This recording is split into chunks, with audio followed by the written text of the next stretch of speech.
What makes a child grow up into the human being he becomes? Of course, he's the confluence of a genetic pool that goes back for thousands and thousands of years. His environment has an influence on him, of course. But what makes him become the person he becomes is that he becomes what he thinks about most of the time. It's as simple as that. We become what we think about most of the time. And that's the strangest secret. Paradigm. It's a mental program that has almost exclusive control over our habitual behavior, and almost all of our behavior is habitual. It controls almost everything we do. And so unless and until we understand that, we're not going to have a big difference in our life.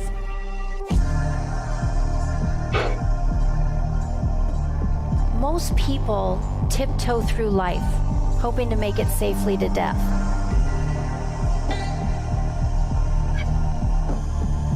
Now you have to ask yourself, why is it that there's such a very small select group of people that really win? Something is in you, wants to express itself in a greater way, and you're not letting it out. There's some of you see yourself in positions where you can earn all kinds of money, and you may be broke. And the paradigm saying you can't do that. And so you're going to have this argument going inside. We're going to show you how things can happen where they're not supposed to happen. They're not supposed to, but they do happen. So do you see, you got to go where you've never been. I sat down with one of these one day, and I said, I'm going to build a company that operates all over the world. Well, we're talking to you, and you're all over the world. Joining us now is Bob Proctor, New York Times best-selling author, lecturer, and counselor. He's been described as preaching the gospel of positive thinking and maximizing human potential. Bob Proctor is one of the greatest teachers and speakers in the field of success and personal development in history. The #1 prosperity teacher in America. You look at all the lists of great speakers in the world, and Bob's always at the very top. Bob has appeared as one of the stars in the hit movie The Secret and has helped to bring the tools and tactics of truly living a great life to the masses.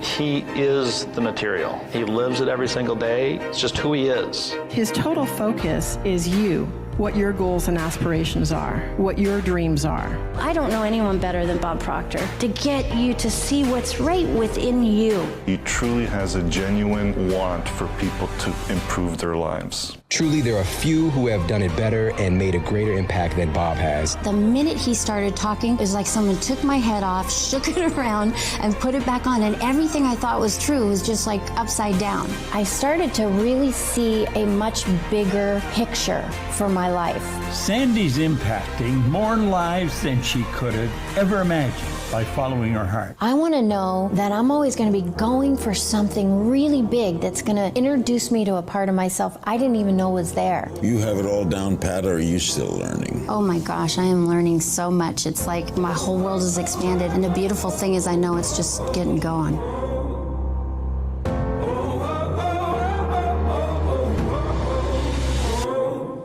Hello, Hello and welcome to the Proctor Gallagher Institute studio in Toronto, Ontario, Canada.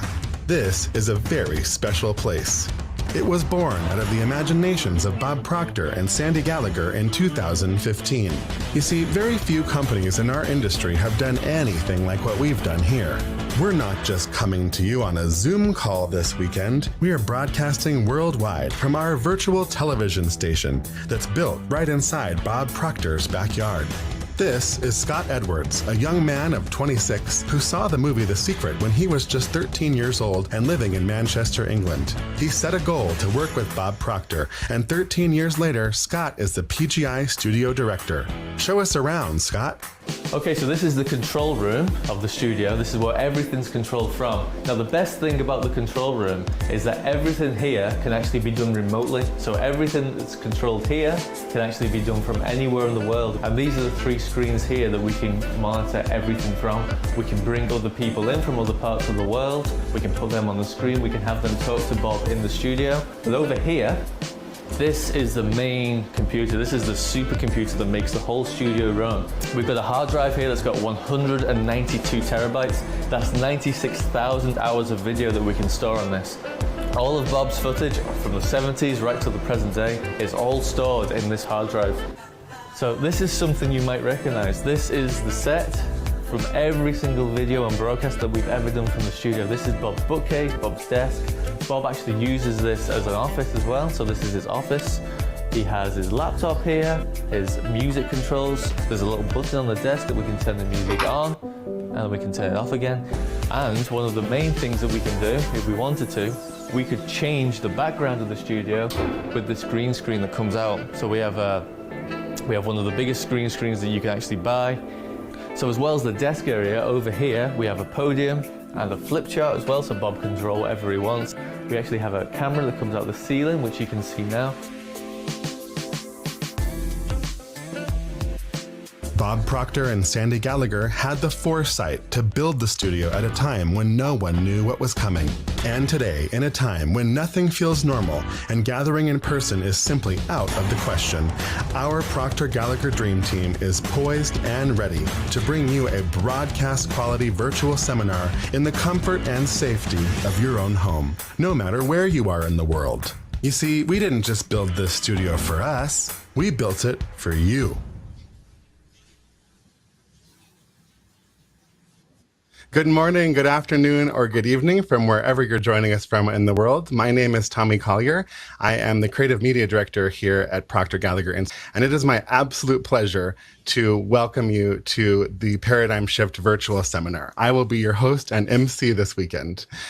All right, well, I hope you're ready because you are in for a treat. I want you to get as much as you can out of this weekend. So right now, I want to encourage you, if you haven't done so already, to turn off all distractions and get really comfortable and get your mind wide open to receive all the powerful information that you are going to hear over the next 3 days.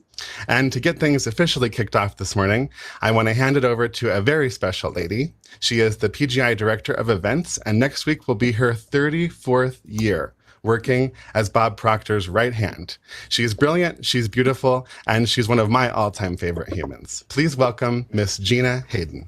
Thank you, Mr. Tommy. Welcome. This is a real treat for us. Who is this Bob Proctor guy that you're going to be listening to this weekend? Well, he has been doing what he's doing, teaching people how to really understand their mind and how they get the results that they want to get since the late 60s. As you know, he was mentored by Earl Nightingale and Lloyd Conant, and he has traveled all over the world. The really interesting thing about Bob is it didn't really matter where he was traveling to, whether it was Australia, Malaysia, Kentucky, it didn't matter. Everywhere he went, he was accepted with open arms. Why is that? Why is that? Because he speaks the truth. He speaks your truth, that inner knowing that you have, that you know you can do better. He touches that in every single person he speaks to. And we are so fortunate to have him here for the weekend. This program, Paradigm Shift, is life-changing. We keep doing it because we get such rave reviews from it. People change their results forever. There is a great quote. Actually, it's a poem that was written by Portia Nelson, and I want to read it to you because this is what we are attempting to have you do this weekend as you grow in awareness. It's 5 chapters. Chapter 1, I walk down the street, there's a deep hole in the sidewalk. I fall in, I'm lost, I'm helpless. It isn't my fault, it takes me forever to find a way out. Chapter 2, I walk down the same street. There's a deep hole in the sidewalk. I pretend I don't see it. I fall in again. I can't believe I'm in the same place. But it isn't my fault. It still takes a long time to get out. Chapter 3, I walk down the same street. There's a deep hole in the sidewalk. I see it is there. I still fall in. It's a habit. My eyes are open. I know where I am. It is my fault. I get out immediately. Chapter 4, I walk down the same street. There's a deep hole in the sidewalk. I walk around it. Chapter 5, I walk down another street. Isn't that beautiful? I think it really speaks to how we are so conditioned to do things in our lives. And what Bob is going to do this weekend is open up to all the new possibilities that exist and to heighten your awareness to what you can be, do, or have. Without any further delay, I am going to pass it over to my friend, Bob Proctor. Well, thank you, Gina. As you can see there, I've been at this a long time. Thanks, Scott. You know, this seminar is, it's a real trip. It really is. I was just looking, I just got a text from our Chief Operating Officer, and she tells me we're broadcasting this to 110 different countries right now. It'll probably go up. Do you know, in 1973, I sat down and I took a pen in my hand and I said, I am going to build a company that operates all over the world. I had absolutely no idea how I was going to do that. I was by myself. I didn't have any help. I was sitting in a little den in a house on Maplewood Lane in Glenview, Illinois. I had just left the employment at the Nightingale Conant Corporation. I left in very good terms, and we're very good friends today. But I had an idea that this information should be taught. We were selling it on cassette at the time. And I said to Lloyd, I think that we should give them the cassettes and sell them a seminar. No, he said, Bob, we're not going to do that. We're going to keep selling the cassettes. Let Carnegie look after the seminars. So I knew then it was time for me to leave. See, I'd gone there in 1968. I had been studying all of Earl's materials since 1961. I had built a company that operated in Toronto, Montreal, Boston, Cleveland, Atlanta, London, England, earning all kinds of money. But it wasn't what I really wanted to do. I wanted to work in this field. I wanted to work. See, that's what I was doing. I was in an office cleaning business, but I was really teaching all the cleaners how to set goals and how to do this, how to do that. And I was sharing all of Earl Nightingale's records with them. So I knew that I wasn't doing what I really wanted to do. I knew that I had to go and follow my heart. And I moved my family to Chicago and went to work with Earl and Lloyd Conant.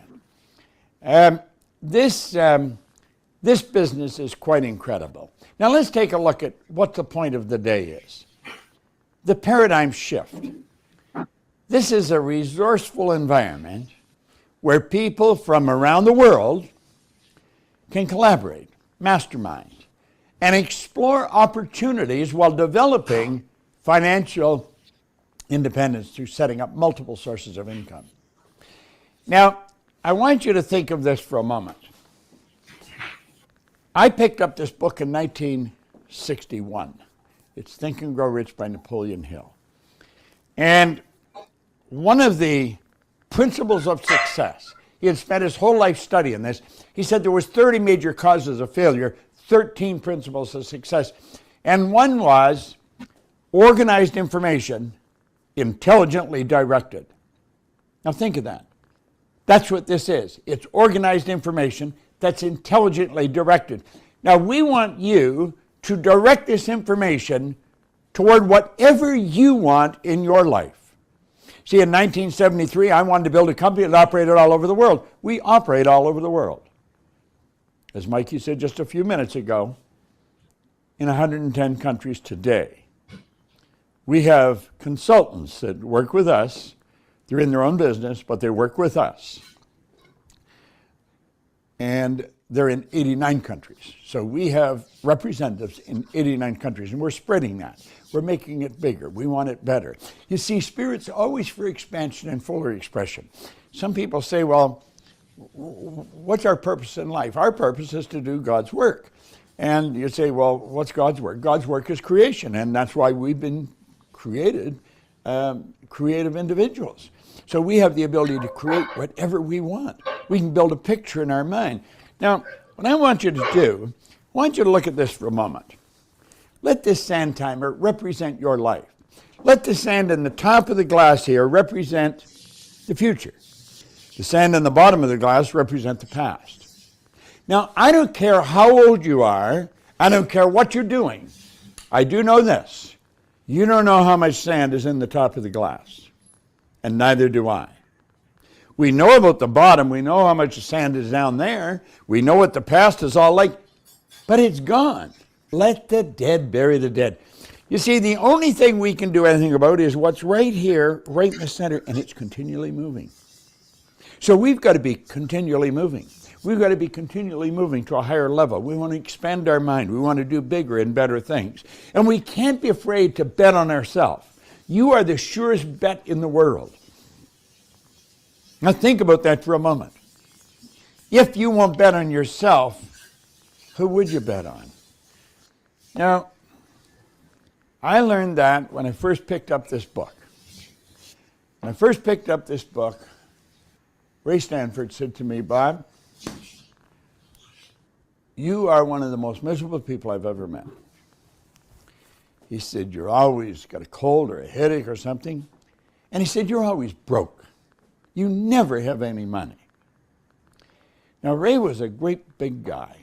He was a big guy and athletic, very strong.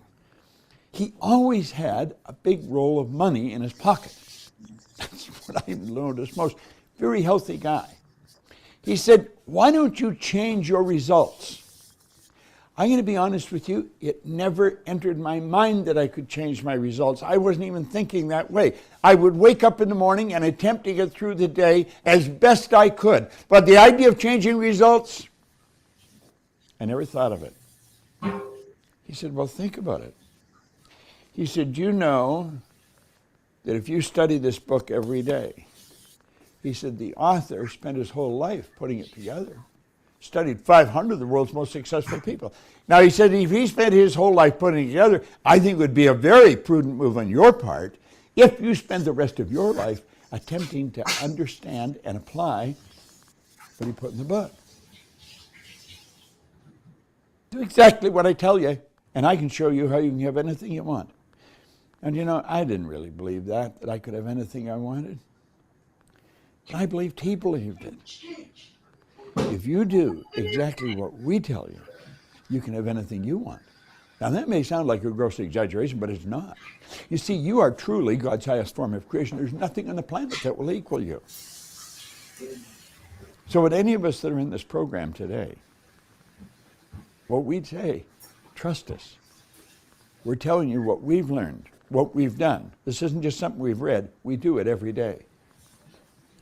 I used to sit back under an umbrella one day, and I would look out in the backyard here, and I'd think, I'd love to build a place and put a camera in it. And finally, this guy says, I know somebody could help you with that. He brought this guy over, and the guy said, what do you want? So I just let my imagination go. I said, I want cameras coming to the ceiling. I want multiple cameras. I want to be able to broadcast all over the world. And I was just blowing it out, you know. He said, well, I could do that. And I thought to myself, this guy's taking me serious. Sandy said, why don't we build it? And like that, the decision was made. And here we are today. And we're broadcasting to at least 110 countries. Now think. This doesn't happen by accident. It happens because we decide it would happen. I want you to really think. Really think. And I want you to be in a position to make decisions today. You see, paradigm. This is about a paradigm shift. What is a paradigm? It's a mental program that has almost exclusive control over our habitual behavior. Now think of that. It's a program that has almost exclusive control over our habitual behavior. And almost all of our behavior is habitual. Think of this for just a moment. You got programs in your phone. I have them in mine. I have them in my computer. You have in yours. And it's amazing what this thing will do. I'm told there's more power in the phone that fits in my back pocket than was in the computer that carried the first rocket to the moon and brought them back safely to Earth. More power in this than there was in that computer. If I want something done, bang, like that, I've got the answer. I can figure out mathematical things, boom, just like that. If I want to know something about anybody, I just Google, got the answer. It all happens automatic and fast. That's what programs do. Now, I have no idea how to write the code to build one of those programs. Absolutely no idea. And I'm going to tell you something. The people that wrote the code for the program that's controlling your habitual behavior had no idea what the hell they were doing. You heard Earl a few minutes ago on the opening. It dates back thousands of years. He said we're the confluence of a genetic pool that goes back for thousands of years. And all that's built into the DNA, and it's controlling our life. My life changed so dramatically, and I didn't know what happened. I made up my mind I was going to figure it out. It took me 9.5 years. And when I figured it out, all I wanted to do was teach it. And that's all I've done since 1968. What do you really want? Now, in 2006, I was doing a seminar in Vancouver, Washington. A young lady came to that seminar. She was a securities attorney. She had a very successful law practice, banking law. She'd buy banks, sell banks, merge banks, turn them public. Very successful. Had been at it for about 20 years. She was in the seminar that I was doing in Vancouver, Washington in 2006. And she started to study with us. She started to study seriously with us. She's a financial genius. In 2009, the young lady took over as the chief executive officer and president of the Procter Gallagher Institute. And that's when the Procter Gallagher Institute was formed. Prior to that, it had been Life Success Productions that I had started in 1968.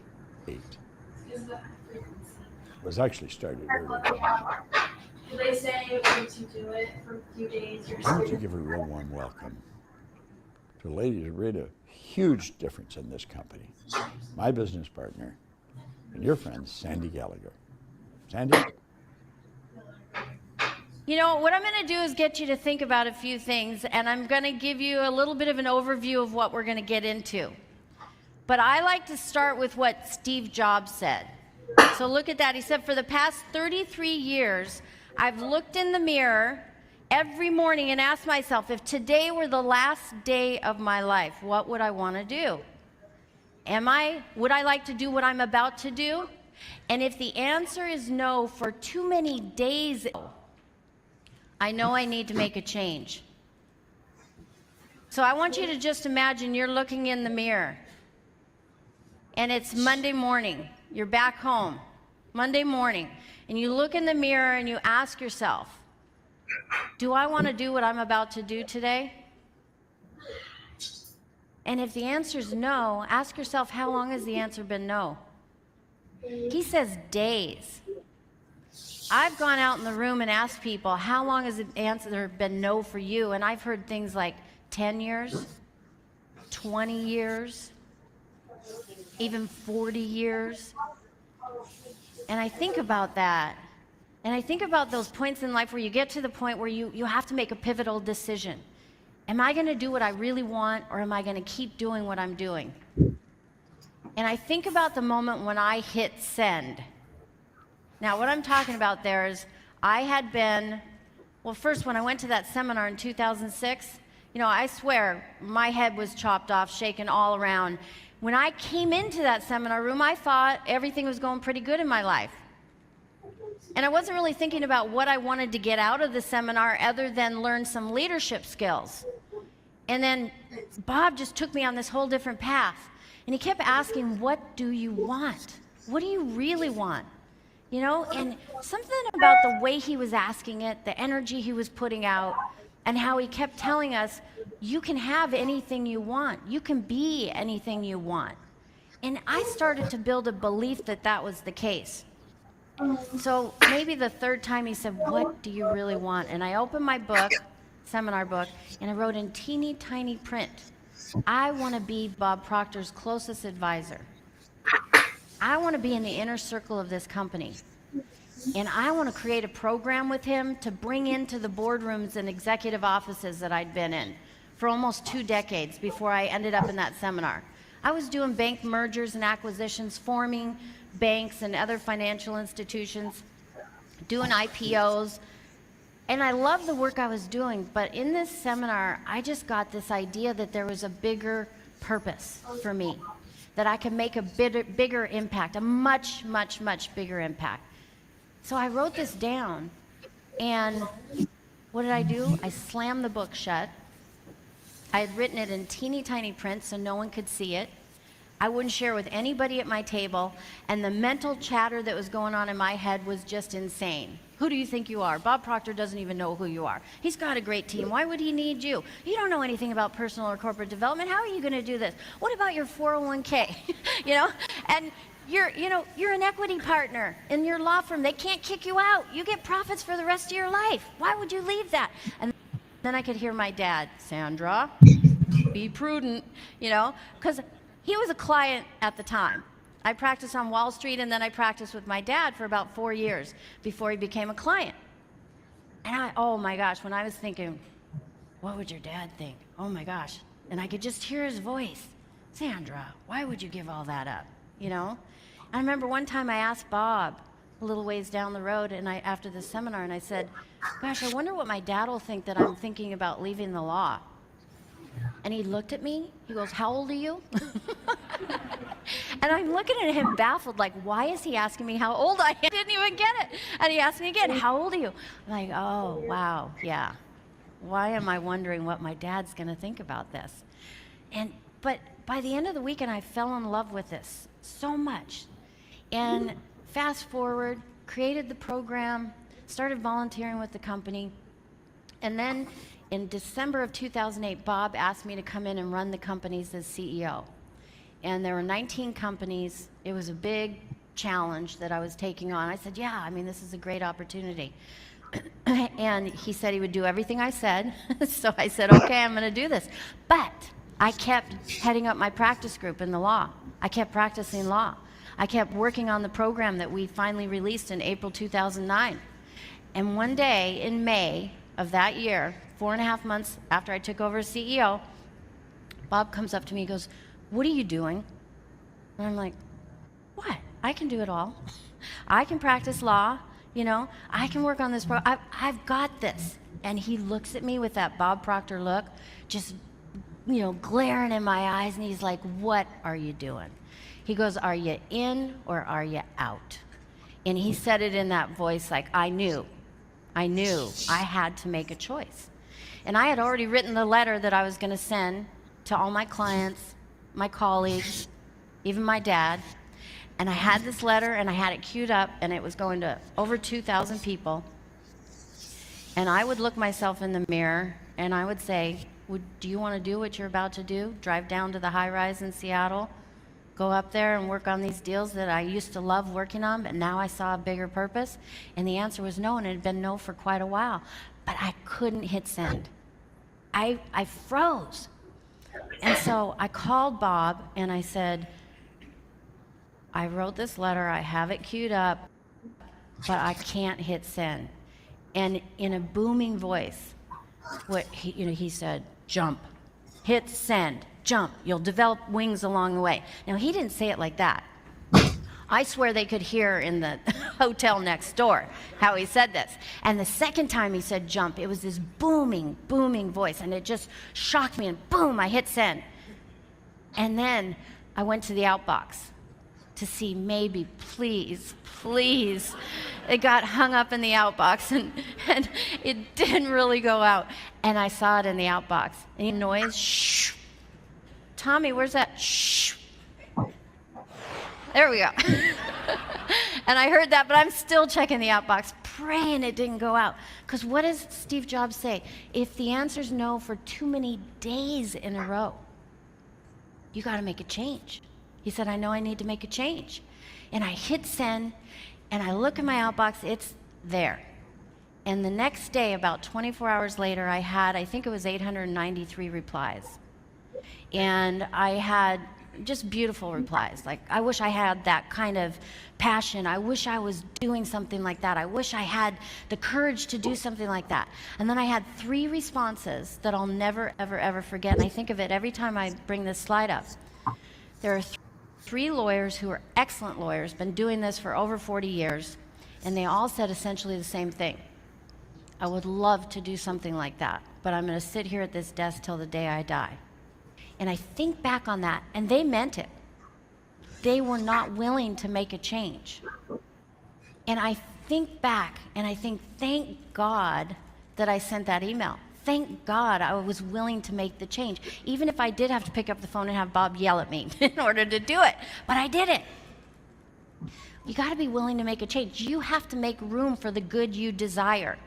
If you keep trying to do and stay on the track you're on, you're not going to give room to the good that you desire. So you got to ask yourself, see, are you willing to change? Why would you change? Because you want to grow. Why do you want to grow? Because we're spiritual beings. Spirit is for expansion and fuller expression. When you are not expanding and growing and expressing yourself, you're dying.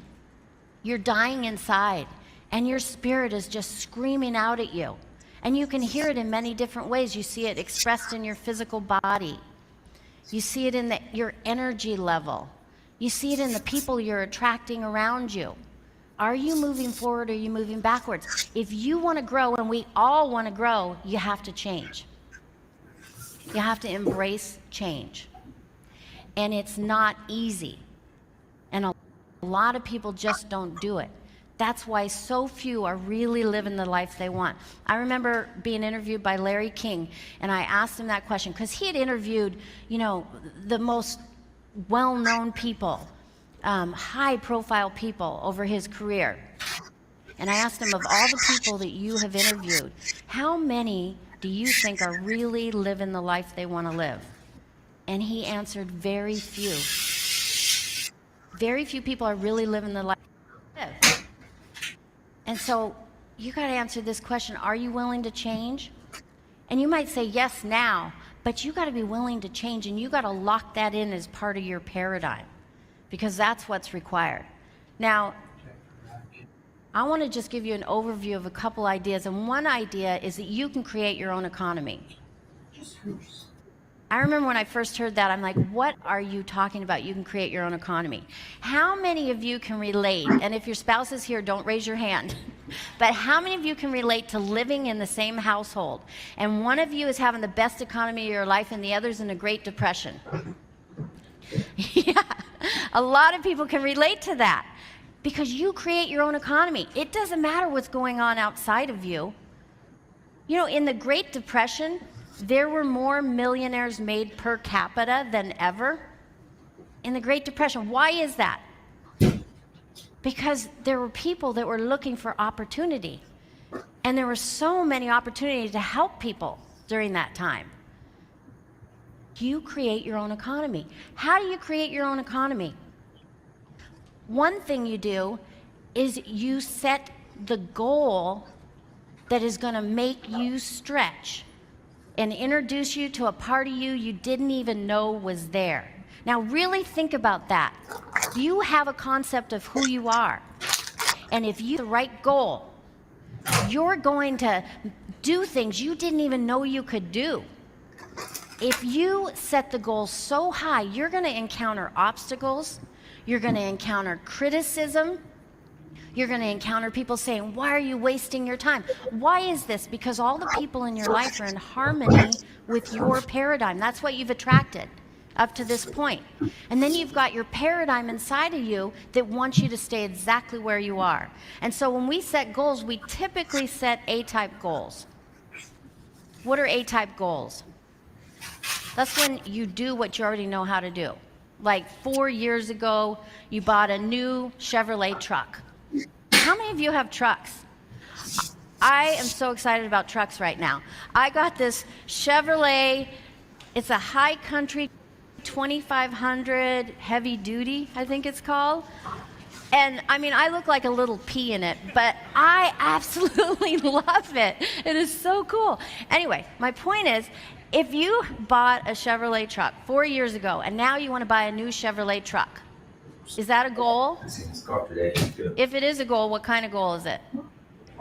Because you already know how to do it. So where's the growth? There's absolutely no growth. Now, here's the trap, the B-type goal. This is what you think you can do. Now, when I was in the boardrooms with banks and we would come to our planning for the year, we were in the B-type goal. Well, it was kind of on the verge of A and B. You know, they would be all excited about 5% growth for the next year. Woohoo, 5%. I mean, that is like basically doing what you did the last year. And that paradigm was so locked in that if you came up with a goal of 100% growth, what would happen? The regulators would come in and tell you you had to change it. The regulators would not even approve your new branches or your bank merger because that was too big of growth. And so it's so locked into us to come up with these goals. How many times have you heard that your goals should be realistic? Ridiculous. That's crazy. Why?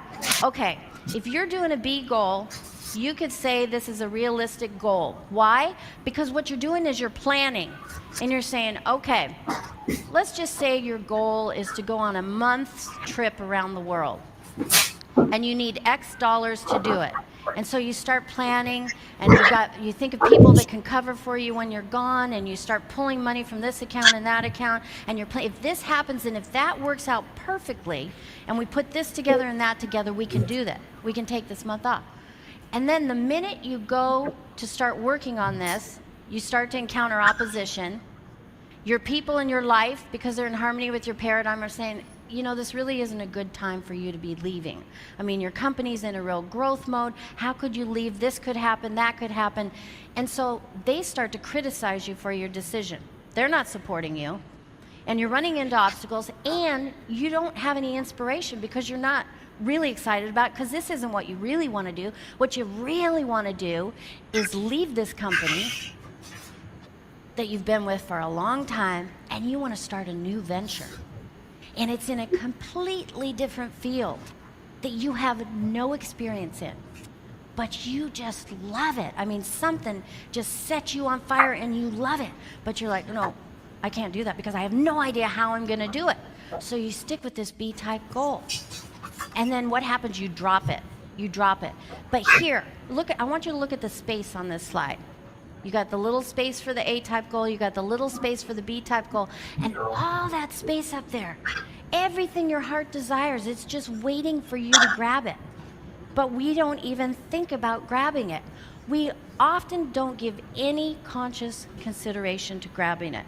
And so what we do, and I want you to think about yourself and how many times you've done this. You start with the A-type goal, you go to a seminar like this, Bob Proctor's out on stage, he gets you so inspired, so pumped up, you come with a B-type goal, what you think you can do, and you refuse to go and stay in that space of stretching because it's uncomfortable. It's really uncomfortable. You got to learn, I said we all have to change if we want different results. We also have to start to embrace being really uncomfortable. And I often ask in the seminar, especially we hold this 6-day matrix event, and it's for people that want to form their own company or want to take an idea and turn it into form, manifest it. And we spend 6 intense days with them. And at about day 2 or 3, I ask people, how are you feeling? And I ask anybody, does anyone feel like they want to throw up? Yeah. Does anyone have a headache? Yeah. Usually it's day 3 where it's the worst. Why is this? Because the paradigm is just screwing you. You're so uncomfortable. Your paradigm just wants to hold you back. And so we naturally think, well, I want to feel better. I got to go back to what feels better. And so we don't stretch. But here, think about what Robert Heinlein said. In the absence of clearly defined goals, we become strangely loyal to performing daily trivia until ultimately we become enslaved by it. So we're so enslaved by what we're doing, by the path that we're on. We're so enslaved by Facebook, you know, or even Candy Crush, or like these things that aren't moving us towards our goal. And it becomes daily trivia. We become enslaved by it, and then we find we're not living the life we truly want to live. And the only thing better than an excuse is a good excuse. We can come up with all kinds of wonderful excuses. When I had this goal and I was talking to my dad about it, you know, he's like, but Sandra, you're never going to get clients like that again. And I mean, he was a brilliant man, but he really believed that. And there's all these reasons that are so good to stay where you are, but it's not the truth, and you're not living an authentic life. So we have to come up with a goal, and it can't just be a goal that others think you can do, or what you think is the right thing for you. Like for me, I kept coming up with my B-type goal of expanding on the law. It was all tied to being a lawyer. It was all tied to working with banks and other financial institutions. But it's not really what I wanted, so it didn't inspire me. What was happening? The paradigm was holding me down. To be able to shape your future, you have to be willing and able to change your paradigm. Joel Barker, he did a movie on paradigms. He wrote a book on paradigms, and it's brilliant. And so we say, you know, if I asked you right now, are you willing and able to change your paradigm? You might say, yeah, I'm willing. I want to change my paradigm. What is a paradigm, by the way? You know, and it's easy to say, I know what a paradigm is, but do you really know at an emotional level what a paradigm is? I've been studying this for 13 years, and I am amazed at how much I learn about paradigms every single day. So yeah, we might be willing to do it, but are you able to do it? To really change your paradigm, you have to understand what it is. That's why we're here at the Paradigm Shift. And that, of all the things that Bob's an expert at, it's shifting paradigms. He's incredible at shifting paradigms. And so that's what we're doing here this weekend. Now, this quote is something that I use all the time. Buckminster Fuller, brilliant. He was a brilliant man, created the geodesic. He taught architects. You know what the first thing is he taught them? Is forget everything you know. Forget everything you know. And he said, if you want to change something, don't change it by fighting the existing reality. If you want to change something, build a new model that makes the old model obsolete.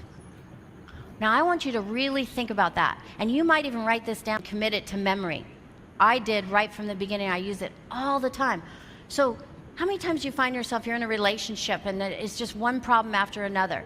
How much of your energy are you putting into fighting the existing reality? In other words, just parsing through what went wrong, why there's problems, versus saying, okay, we know we got a problem. It's not how we want it. Let's create a new model. Let's start behaving this way with each other.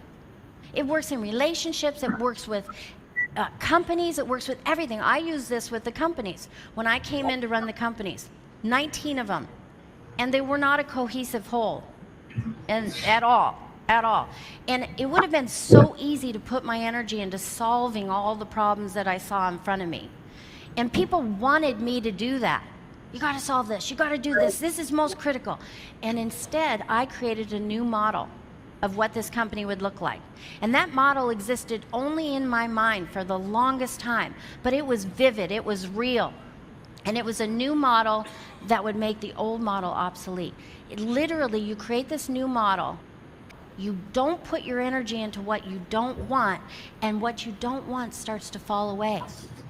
A lot of it falls away by neglect, literally. I remember thinking I had to do everything. All these emails would pop in, I had to answer every email, I had to answer it right away, I had to solve all these problems. And I heard Bob say, many things can be solved by neglect. And at first I thought, well, that doesn't sound very responsible. And I realized it's such a beautiful truth. You got to create your own model. You got to decide on the agenda for your life, for your day. What are you doing today? Are you going to be just propelled by everything around you? Or are you going to be propelled by this new model that you have created? That's nice. And here's something to really keep in mind. It's not who you are that holds you back. It's who you think you're not. It's who you think you're not. And we're going to spend a lot of time this weekend talking about who you are. And if you can really take that in and understand who you are and understand right here, right now, there is a power that's flowing to and through you. Energy is flowing to and through you. And it's undifferentiated. And you shape it with your thought. Everybody has the same energy flowing to and through them. The only thing different between all of us is the thought, the funnel we've created with our thought that differentiates that energy. And that energy has no purpose other than to help you express your individuality. Oh, really? When you really understand that and get that at a deep level, you believe you can create anything you want for your life and be anyone you want for your life. So don't think this way that it's who you think you're not. Understand who you truly are, every one of you. Self-confidence is the first prerequisite to great undertakings. I learned that lesson a really hard way with Bob. I had told him right in the beginning, I want to run the company, but I want to understand this industry. So I want to go on every speaking engagement you go on. I want to learn to teach just like you. I'm willing to do the work. I'm going to do it. I traveled 300 days with him the first year. It was so intense. I couldn't believe how much energy he had. He was a pure channel for energy, just flowing to and through him. Nothing could stop him. I was just amazed and fascinated.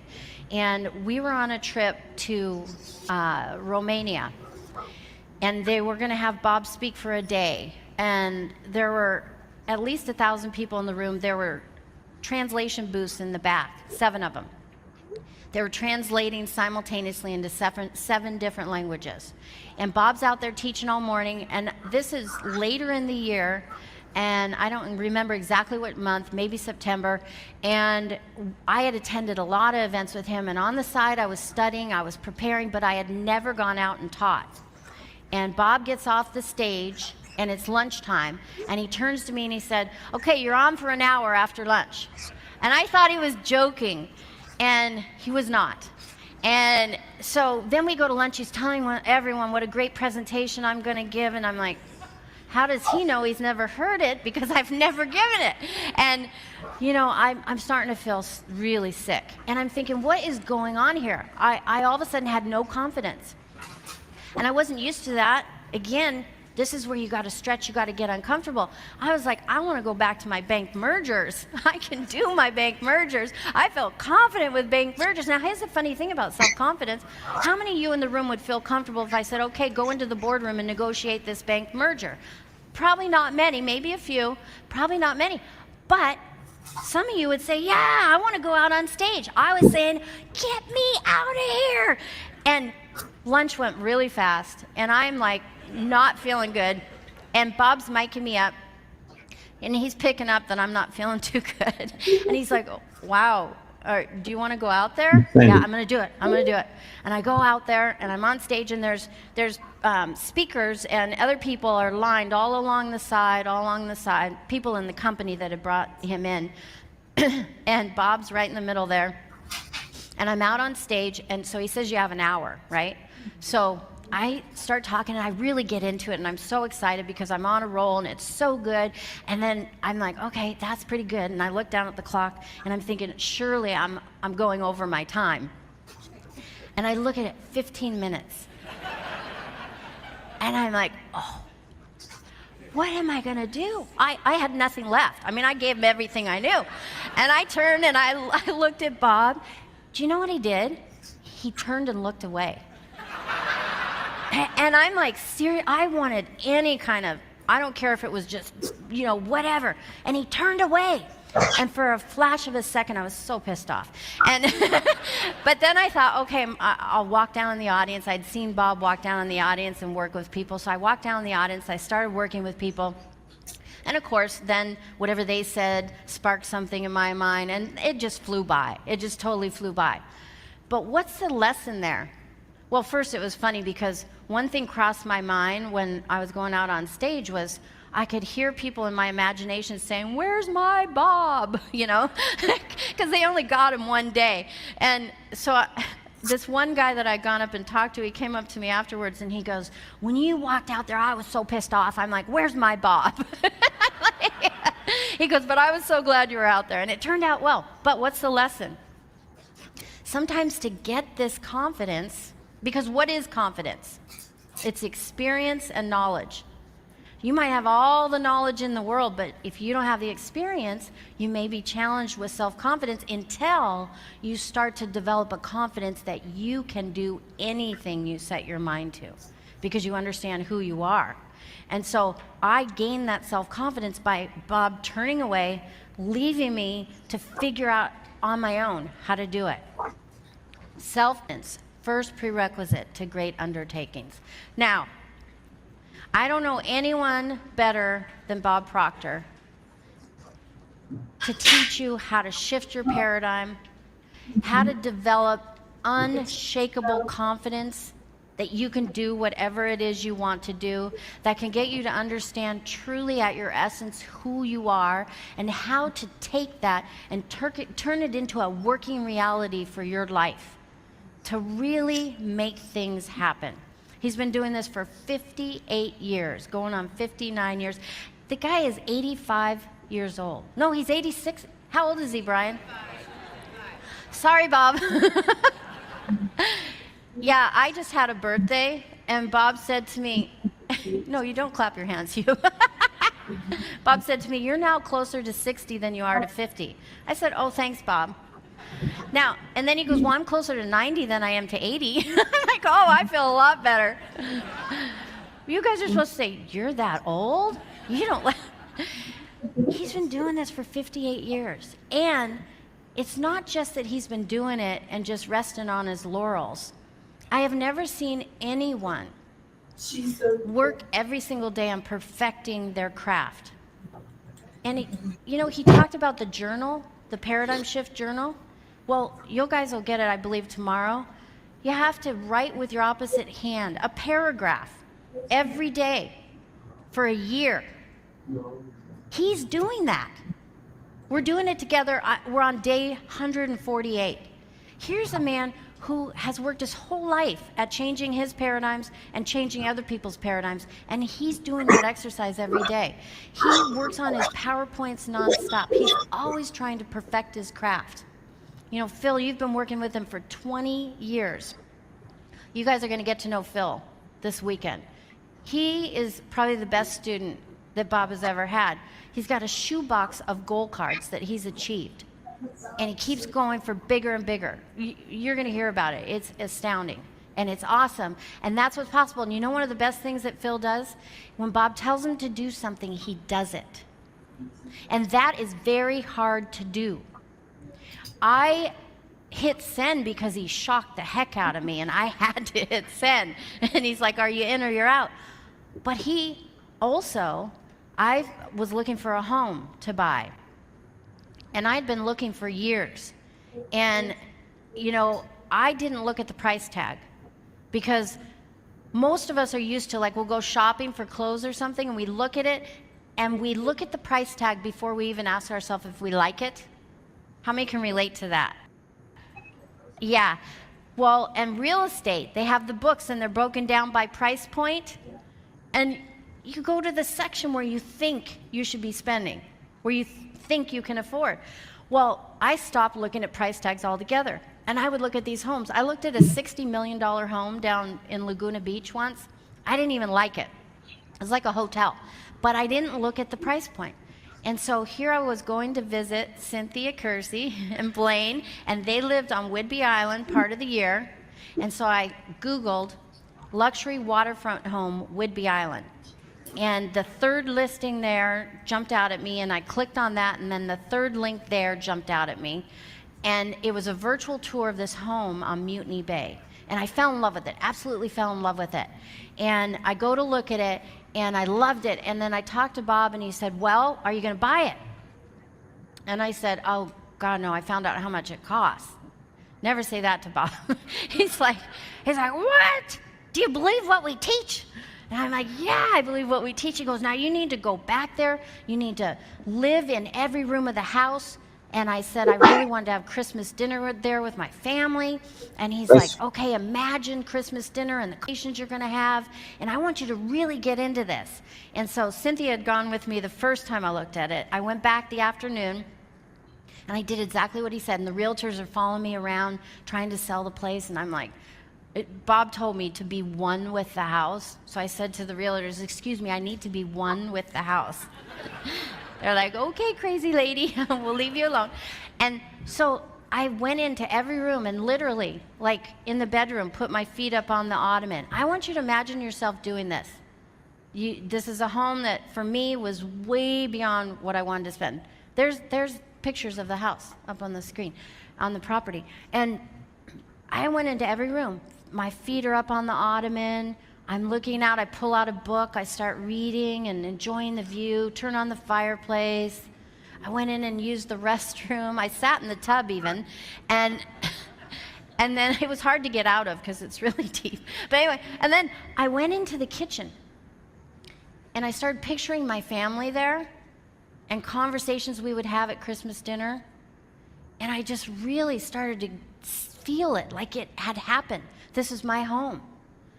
And I mean, I just fell in love with it. I thought this would be such a great place to write books and to study and to teach and to work on the company. And I just fell in love with it. And I talked to Bob after, and he said, so are you going to buy it? And I'm like, oh, I love it. But man, it wouldn't be prudent to spend that kind of money on a house. Because I had gone from it was illogical to now it just wouldn't be prudent. And he's like, that's just ridiculous. And so he said, here's what I want you to do. And this is where it gets hard. But I knew the results that he got. And countless, you're going to see many examples this weekend. When you start to really lock into the results he gets for people, or the people get when they listen to what he says and they do it. And I started to get to the point where I really didn't argue back or question too much. What does he want? And he said, okay, you need to create a Christmas dinner invite. Oh. And invite your whole family for Christmas dinner at your new home on Whidbey Island. And I'm like, I haven't even put an offer on this house. I mean, I don't have a home on Whidbey Island. And he's like, do you believe what we teach? And I'm like, oh. So I created the invite and I sent it, which is just seems so crazy. But I did it. And everybody RSVP'd instantly. Yes, we'll be there. My whole huge family's coming for Christmas dinner at my new home on Whidbey Island. And then they're going, now what's about this new home on Whidbey Island? And I'm like, oh, we'll talk about it. But what happened? What happened when I did that? All of a sudden, and Bob knew that there was no way I wasn't going to own a new home on Whidbey Island for Christmas dinner. There was no way that that would happen. And so I thought, I better get to work. And I negotiated the deal, worked out a good deal, and I gave myself 3 months to come up with a big amount of cash that I did not have. And I ended up closing early, and moving in early, and I had a beautiful Christmas dinner with my entire family that I will never forget. My dad, I still remember the conversations, the laughter, the joy, and my dad passed away 2 years ago this November, and I always think back to that dinner and what a special time it was, you know, but you have to do some crazy things to get to that point. And what happens is, and we're going to get into this in detail, and you just want to lock into it so high. When you make that committed decision, your thought is on a frequency, and you elevate your thought to the frequency of your goal. You cannot do that until you've made a committed decision. And then the ideas and the people and the resources start coming to you. And you figure out the how. But if you start with the how, if you get locked into the how and you let it stop you from even creating the goal and making a committed decision, you're never going to get there. You can't. So it's really key to make that committed decision and lock in to what you really want. So we're going to get into this, and we're going to get into it deep. Take notes, really, really open your mind, and when you get the opportunity to interact with Bob or with myself or with people at your table, just really interact and go full out so that you can make a huge transformation this weekend, all right? So now get on your feet. You heard the lady. Get on your feet and please welcome back the man, the myth, and the legend for 59 years now, Mr. Bob Proctor. Hey, Bob. Thanks, Tommy. How are you doing? I'm just wonderful. How are you? Scott, will you put Tommy up there on the screen with me? And there's Tommy Collier, all the way from Denver, Colorado. You know, hello? Scott Edwards is a bit of a genius. He really is. He runs the studio here. And I'm going to have to get him tomorrow. We're going to set up time. I'm going to get Scott to come here on screen, and I'm going to get him to explain how he started out at 13 watching The Secret, deciding he was going to work here. There's a real funny story of this.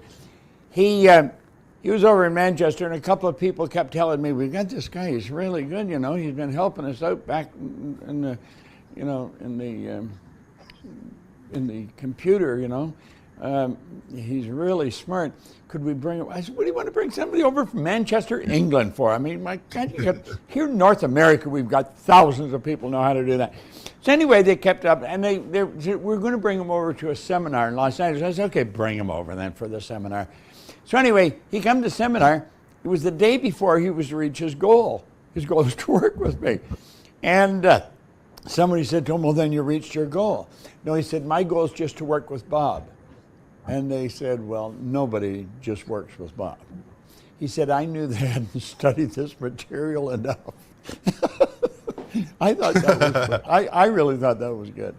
Anyway, Scott's doing a great job. I'm going to get him to share with you the passage that he took from 13. Listen, 59 years I've been at this. I don't know anybody that's done what he's done. He had this, I mean, the way he had this, it was unreal. He had a picture of our house, my house, from Google on the wall in his room in Manchester, England, and mentally he would walk down the driveway every day. I thought, wow, this kid knows what he's doing. You know? Tommy, I had an idea while Sandy was talking. First of all, you probably already figured it out. Sandy, of course, was on video, her tape. Sandy is very much into horses, and they're having worlds, I guess they call the world championships, in Kentucky right now. Kentucky, of course, in the United States, that's the horse country. Dr. Ken McFarland, great educator, was a great horseman too. He came from Kentucky. He's the one that said 2% of the people think, 3% think they think, and he said 95% would rather die than think. I have a very good friend of mine. His father was the governor of Kentucky. His mother was Miss America. Anyway, how did I get off track like that? Anyway, I got thinking, we brought Sandy on because Sandy had to go to these World's Championship. I said, no, she wasn't. She was going to cancel all of that. And she said, no, you spent too much money on horses, too much time practicing. You deserve to go. We will take and pick the videos for the parts that you would have done, and we'll put them on. So I think you did a very good job on that, Tommy. You and Scott working those, got the right videos and got them right in place. But at any rate, I was thinking, you get questions coming in, don't you? Of course, all the time. Well, why don't we take a couple of questions? Every time I start, when I come in to do a part, why don't I do 2 or 3 questions from anywhere? Sounds good to me. Okay? Awesome. You know, well, okay, we can bring people on screen from anywhere in the world. We've got enough bandwidth here in this studio to supply all of the bandwidth a big hotel would need. I mean, we really got this thing up there. At any rate, go ahead, Tommy. What's a couple of questions we've got? Okay, cool. Let's kick it off with a question from Sukhvir. He would like to know which book you recommend for studying to develop intuition. And where's that from? Sukhvir is his name. Where is he? I believe he's in India. Okay, book to develop intuition. Well, that's a real good question. I don't have a book to develop intuition. I can tell you what to do, though. Intuition is a mental faculty. We will talk about it at some point here in the seminar. You have perception, the will, reason, imagination, memory, and intuition.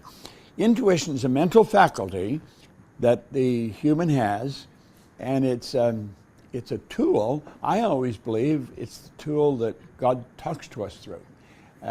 You can pick up vibration, and you can translate it in your mind. So if you're with another person, unfortunately, most people, when they're with someone, talking to someone, their energy's on themselves. They focus on themselves. If you put all your energy on the other person, I mean, give them your undivided attention, you'll start to pick up feelings. Feeling is conscious awareness of vibration. When you don't feel good, what you're saying is, I'm consciously aware of being in a bit of a down vibration, negative vibration. Well, when you're with someone else, you'll pick up feelings. If they have a mood shift like that, you'll pick it up. Intuitive factor is the mental faculty that picks up vibration and translates it. Now, if you're in India and you're thinking, I could pick up your energy from India, because there's no time or space when you get into the 4th dimension. You're dealing with the mind. You're dealing with something that's omnipresent. And when you're on the same frequency, you will feel it. I think the only thing that I keep telling people, when you're with someone, give them all of your attention. Most of us have attention on ourselves, and when we're talking to somebody else. In fact, we'll get so enthused about what we're going to say, we'll interrupt the person before they're even finished saying something to tell them what we think of whatever it is. Forget all that. Forget yourself, focus on the other person, and you'll start to pick up feelings. If you feel another person that you're with, if you feel their mood shift just like that, ask them, say, did something just hit you mentally? Did you shifted your mood? And they say, no, but you sure they did. Well, they're not being honest with you. If you felt it, you felt it. See, vibration never lies. Spirit always expresses itself perfectly. What's another question you got there, Tommy? Hey, Bob, can you read my energy from there? I could read your energy like a book. You know, you're a bit of a puzzle for most people, because you are super sensitive, but you got 2 sides to your personality, Tommy. You are very left brain, and you're also very right brain. You're extreme on both sides. Right? You're extreme on both sides. You have a very sensitive side, but you keep it well hidden. If I hurt your feelings, you might not show it. You keep it locked up inside. You want to learn to express that, because it's bad to suppress feelings. I can read your energy, Tommy, okay, like noted. a book. So I should get mad at you more often? You should what? I should get mad at you more often or something? Well, you should, when you're in the car, if something's bothering you, you should really tell the person off in the car when you're by yourself. And that's the expression of bad energy. See, if something's bothering you, talk about it, get it out. Don't keep it inside. Oh, Give me another question. You got another question from Okay, somewhere? Simone. Yeah. Simone would like to know how she can find her real purpose in life. Simone? Mm-hmm. That's a good question, Simone, and you're probably just one of a few people that are asking that. You'll find your purpose. Think of this for a moment. I personally believe that every one of us are hardwired to do something special. There's something, Simone, that you are very good at. Now, if you're very good at something, you usually enjoy it. You love it. And you sit down every day, if you take the time to sit down with a pad and a pen and be very quiet and say, what do I really love doing? Forget what you're doing. Forget what you're working at. Forget all that. There's no limits to this thinking. What do I really love doing? That's where you're going to find your purpose. It's fairly obvious I found my purpose. I love what I'm doing. Well, that's how you're going to find your purpose. Ask yourself, what do I really love doing? And then you say, but I can't earn any money at that. That doesn't matter. That doesn't matter. It doesn't matter if you're earning money if you're doing what you love. You can earn money at something else. Think of this. I had a doctor come up to me in a seminar in Phoenix one time, and he said he was thinking of leaving the profession. I knew him, not well, but I knew him. And I said, well, what do you mean? Well, he said, I'm going to quit being a doctor. I said, why would you do that? Well, he said, the medical profession's all messed up. He said, you can't earn any money at this anymore. He said, you got to put in more time to earn less money. He said, well, wait a minute. Why did you become a doctor in the first place? Well, he said, because I love it. Well, I said, what the hell difference would it make if you make any money at all or not? You see, the trick of life is to find out what you love to do and then dedicate your life to it. I learned that from Earl Nightingale in 1968. But think of this for a moment. It's actually about 66. My mind's playing games on me here. I said, listen, if you earn anything doing what you love to do, that's a bonus. If you can earn a lot, then that's great. But you don't earn your money from working, necessarily. That's what we're raised to believe. You get a job, and that's how you earn your money. No. You earn money by providing service. You get work for satisfaction. You should be doing what you love to do, because there's two incomes, material and one psychic. The psychic material is the satisfaction you get from what you're doing. So you want to do what you love to do. Sit down, take your pen every day, spend maybe 15 minutes every morning. Early in the morning, I find, is the best part. And ask yourself, what do I really love to do? And write it down. There was I saw a woman on television one time, very good looking lady, and she was telling a story. She used to be a dancer in a chorus line in Vegas. And she said that she enjoyed it, but she knew she would never be the star, that she would always be in a chorus because she just wasn't good enough. And she said, I didn't like it that much. I enjoyed it. I liked it, but I didn't really love it. And so she quit. And she went to France and got a job working with pastry chefs. You see, what she really loved was being a pastry chef, loved baking pastry.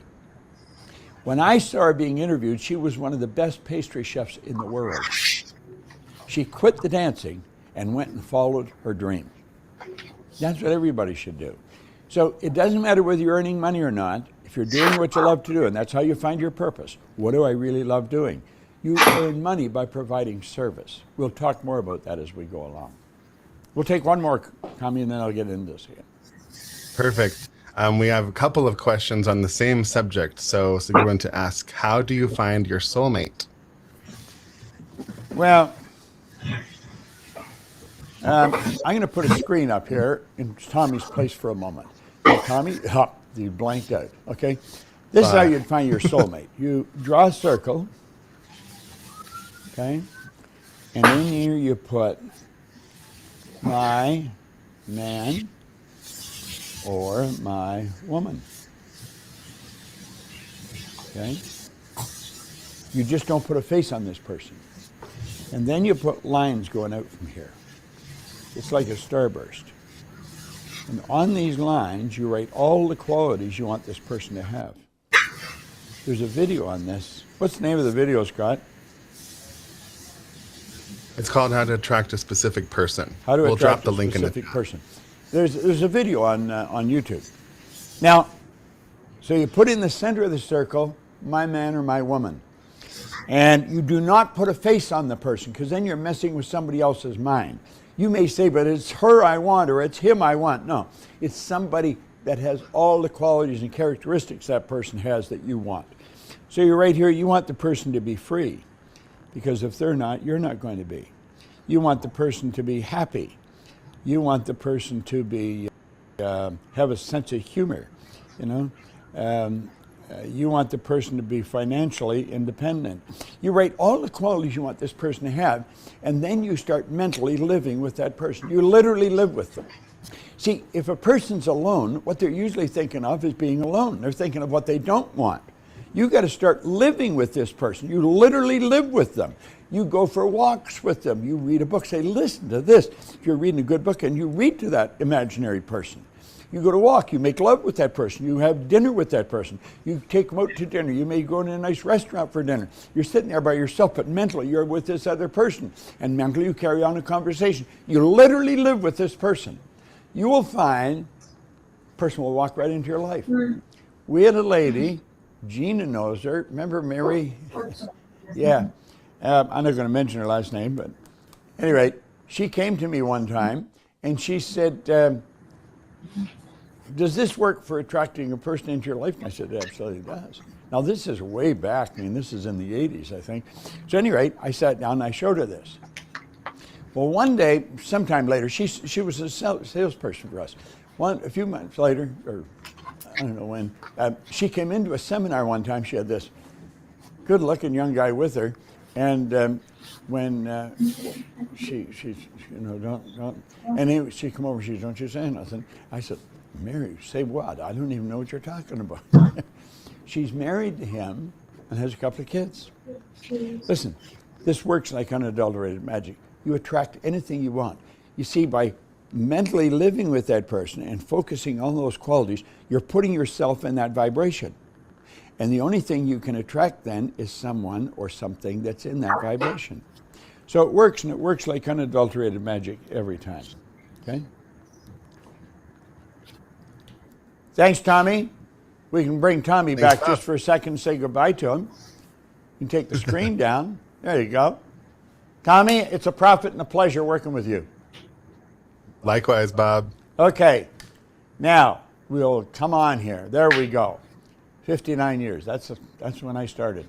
That's when I started. Now look at. Here we are here. I want you to stop and think. There's two things that you must know if you're going to create wealth. Now, we said about setting up multiple sources of income, and you're going to make a paradigm shift. These are the two things you have to know. Number one, you have to know where you are. Number two, you have to know where you're going. Then you've got to get moving in that direction. Now, if it's so simple, and it is, so obvious, you have to ask yourself, why are so many people stuck? The idea of the number of people that are really stuck? They're not living the way they want to live. They haven't got what they want to have. They're working at something they don't like. And they're not happy. Why? They don't understand this. Say, well, what's the problem? Well, a lot of people say, well, the problem's right here. They don't have a goal. And that might be the problem, but I don't really think so. You see, for a goal in what we're talking about here, if a person really wants something, and I think everybody wants something, that could constitute a goal. Now, I have my goals. I'm very articulate about them. I write them on a card, and I carry the card in my pocket, and I've been doing that now since 1961 when I first picked up Think and Grow Rich. Well, that's not where the problem is. The problem lies right here, and this is what we're talking about. See, the problem lies in where we are. This is why, and at least 90% of the population are doing this. There's a very small select group of people that are doing this the right way. See, the problem is right here. It's the paradigm. So you have to ask yourself again, what is the paradigm? It's our position or bearing. That we're controlled by a program in our subconscious mind. A paradigm is a mental program that controls almost everything that we're doing habitually. And almost everything we do is habitual. Now that's rather sad, but that's the way it is. Now think of this for a moment. This is really a black and white deal. There is no in between. There's no gray matter here. It doesn't matter how hard you work. It doesn't matter how many hours you put in. If the paradigm does not change, ultimately the results are going to remain much the same from one year to the next. And that's the way most people go through life. That is exactly the way most people go through life. I tell a story, and I think I got one here, in this book, in the Born Rich book. And if you don't have this book, you can go on our site and download it free. The Born Rich book, okay? Now, I tell a story in there, in the last chapter of the book, about an aunt and an uncle of mine. I used to drop by their house all the time, and they had a whole house full of kids. And Dawn and Marg. And it was around Christmas time, and they were running all over the place to these big department stores, attempting to get a credit card so they'd go buy gifts for the kids. And Dawn was saying, never mind, next year will be different. I was sitting there looking at Marg, having a cup of coffee with her, and I said, you know something, Dawn? Next year's going to be exactly the same as this year. You never do anything to change you. You're the problem, Dawn. Oh, did he get mad? My God, I think he would have loved to kill me a number of times. And I said, Dawn, you got to change. Next year will be exactly the same as this year. Last year is exactly the same right now. You were running around trying to get enough credit last year to buy the kids presents. I said, why don't you go to a seminar? I don't want to go to damn seminars. Well, Don was working. He got paid every 2 weeks. So 3 times a year, he got 3 pays in a month. They budgeted to live on 2 pays in a month. So 3 times a year, they had an extra pay, which was a pretty big deal. Now, this guy was a hard worker. He was one of the hardest workers I know. He used to drive all across the city. He lived in the east end of the city, and on public transportation, didn't have a car, go way out the west end of the city, and he was working as a shipwright in a factory. I mean, did hard, heavy work, and worked all overtime almost every day just to make ends meet. So one day, they decided to come to the seminar, and I made them pay for it. I really believed if they didn't pay, they wouldn't keep coming. We were running a seminar at that time in the Hyatt Hotel every Tuesday night from 7 till 10. We did it for 8 weeks. Well, they came, and Marg said it wasn't until the 3rd night. She said, I had absolutely no idea what you were talking about until you got to the point where you said, what do you really want? Not what does your husband want you to want or your wife want you to want, none of the kids want. What do you want? You. What do you want? She said it had been so long since I thought of what I wanted, I couldn't even think of anything. And then she said, when I started to write, I couldn't stop. It was just one thing after another. Now, they admitted, if I hadn't charged them, they would not have kept coming.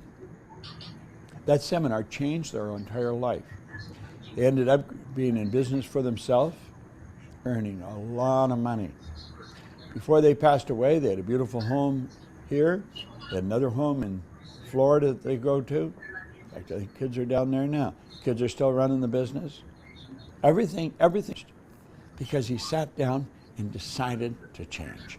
And that's what you got to do, because that's what the paradigm is. It doesn't matter how hard you work or how many hours you put in. If you don't change the paradigm, nothing's going to change. That's just the way it is.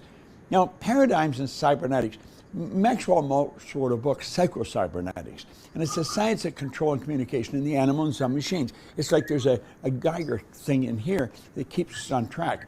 It's like a heat-seeking missile. You know, they fire those rockets, and that thing follows the target until it's hit the target. That's the way paradigms or cybernetics work.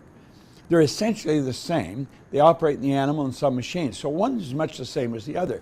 And we've got to understand this. We've got to understand how it works. Now, as Sandy mentioned, I think she quoted Joel Barker, and to be able to shape your future, you have to be willing and able to change your paradigm. And if you're not willing and able to change your paradigm, it isn't going to happen. It's not an easy thing to do. In fact, it's a fairly difficult thing to do. But the reward is enormous. Absolutely enormous. Listen, all I have to do is take a look at my own life. I was always broke.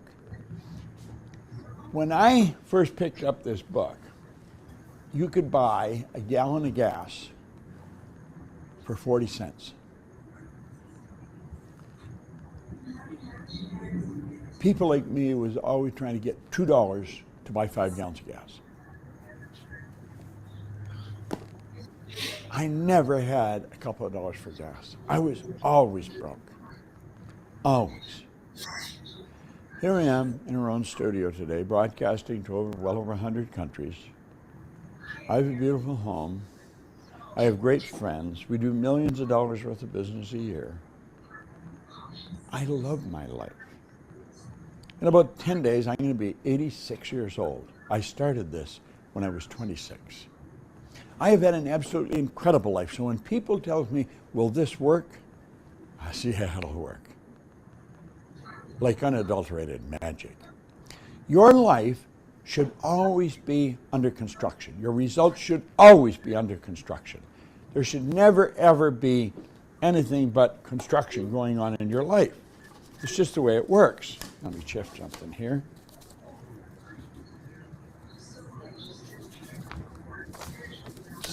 See where we're going. Okay. And now, this is not a game you're playing. This is all you're living. Think of this for a moment. Here we are. Come back to the sand of the glass here. When I was a little kid, my grandmother lived with us, my mother's mother. My mother raised 3 of us on her own, and Grandma helped out a lot. So Grandma was always there. And when I was a little kid, Grandma would probably be around 60 when I'm talking about the time I'm talking about, and she thought she was an old lady, and I did too. Now, I've since changed my attitude about what's old, but she was an old lady at 60. She really was. And Grandma would always be saying to us, I'll soon be gone, dear, I'll soon be gone. Well, you know, it got to a point we thought Grandma was never going to go. 60, I'll soon be gone. Do you know, Grandma stayed with us until she was 94. A dear little lady. The angels just came, took her away one night while she was sleeping, and that was the end of Grandma's life. 94, though. So you see, from the time Grandma was 60 until she was 94, she's saying, I'm just about out of sand. I'm soon going to be gone. I'll soon be gone, dear. I'll soon be gone. She had no idea how much sand she had left. She thought she had a little. She actually had a lot. Now, around the same time, I chummed around with another kid here in the beaches area of Toronto, Bob Yates. Bob and I were, as they say, as thick as thieves. We did everything together. Now, Bob turned 16 just a little ahead of me. He was coming in the highway, Kingston Road Highway, into Toronto, and bang, he run into the abutment of a bridge, and like that, his life was snuffed out. 16. It was a terrible shock. If you had asked Bob a half hour before how much sand he had left, he probably would have said a half a century for low.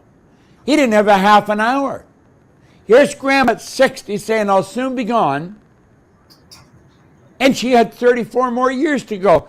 Bob, at 16, thinking he had a half a century, he didn't have a half an hour. What's the truth? The truth is, you don't know how much sand you have left. You can talk about what's gone, but it's gone. Let the dead bury the dead. It's gone. The future can be absolutely phenomenal if you make it that way. You've got to get that way now. You've got to say, that's the way it's going to be. That's exactly the way it's going to be. So you want to make sure it's under construction. You have to ask yourself, you know, are you ready? Are you really ready? You see, when Ray gave me this book, when he stopped and talked to me, I was ready. I was so ready. He didn't ask me if I was ready. If somebody had said, I wouldn't know what they were talking about. But as I look back, I was ready. I was so sick of being sick. I was so sick of being broke. I thought I would have done anything to change. But when he said, why don't you change your reason, I didn't know what he was talking about. I didn't know what he meant. What he meant was, why don't you start earning more money than you need to live the way you want to live? Why don't you get in a healthier body? Why don't you have meaningful friends where when you mix with people, expand your mind rather than shrink it and put you in a bad mood? That's what he was meaning. Are you ready? I was ready. I was really ready. Now think of this for a second.